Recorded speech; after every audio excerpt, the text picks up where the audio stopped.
Toujours en religion, plus de 6000 femmes de l'Église internationale du Réveil de Côte d'Ivoire ont pris part à la première édition du camp national de cette Église. Cette retraite spirituelle a permis à ces femmes de monde de prier pour le développement de leur localité. Konaté Ngada.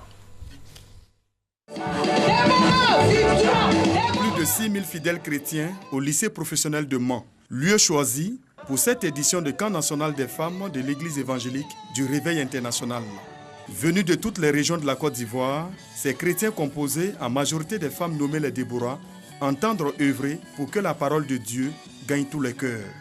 La première fois que le camp voyage si loin à l'intérieur de notre pays, Dieu a certainement de grandes choses à apporter à cette région et d'ici à toutes les maisons et pays ici représentés. Ces fidèles chrétiens ont manifesté leur reconnaissance à Dieu à travers des prières, louanges, adorations et des témoignages.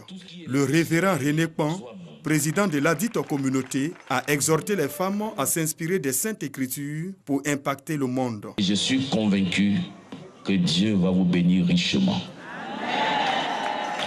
Vous retournerez chez vous transformés littéralement.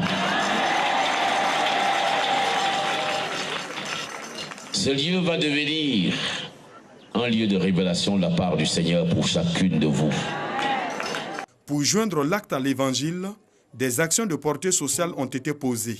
La remise des clés du centre de santé de Glolé, réhabilité, et l'équipement du CHR de Mans en matériel et mobilier.